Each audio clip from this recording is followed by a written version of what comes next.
This is chapter 31, writing about drama, and this is the chapter about talking about how we write drama papers and how you get a startup and how you talk about what you're going to do into it in the different ways and how you explore and on how you're going to figure out on what you're writing.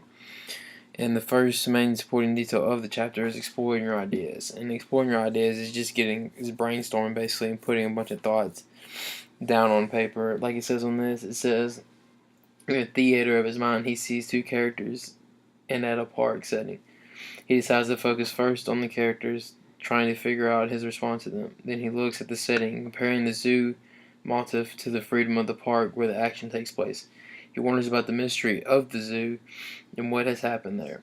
How does this relate to the meaning of the action? Jerry's death confuses him. He decides to put his thoughts down in a free writing exercise. So that's basically exploring your ideas of what you're going to be writing about.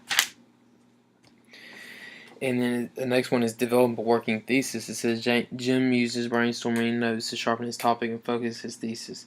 He decided to use the first draft as a working thesis and refine it as he revised it. So it's talking about the thesis, what is the main part of your paper is going to be writing about, and what you're going to be figuring out what you're writing. The next one is create a plan for your paper, and it says Jim brainstorming exercise led him to create the following brief outline. His method of working is slightly different from that of the students we saw in the fiction and poetry section. He prefers to add the thesis and support progressively with each draft. Rather than figure out all the details writing before, he'll use comparison and contrast structure to organize his paper.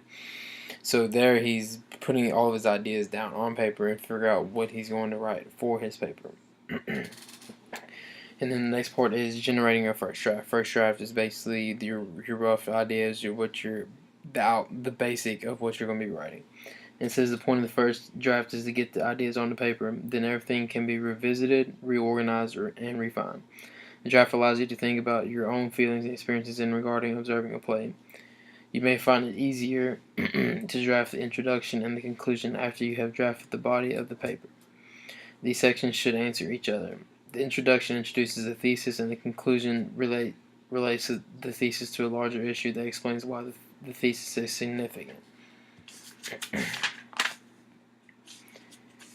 And the next part is revising your draft. It says, however, after reviewing his notes, he realized that he had not used much from the text to support his claim. He returned his annotations and reread the sections that he had to do with animals. He also highlighted the quotations that would best support his argument. So after he read it the first time, he went back over and reread what he was going to write and figure out what he was going to put on paper.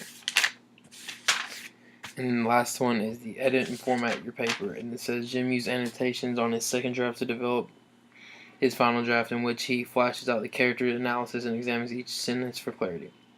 For the final draft, he checks the spelling, word choice, and transition. He also makes sure he has provided ample evidence for the play itself with quotations and checks to make sure these quotations are correctly formatted in text references which correspond to the works cited page at the end of his paper. And it says, and it talks about that's in chapter, it's in a different part of our book, it's to figure out where your annotations and citations are going to be put in at the end of the paper, and that is chapter 31, writing about drama.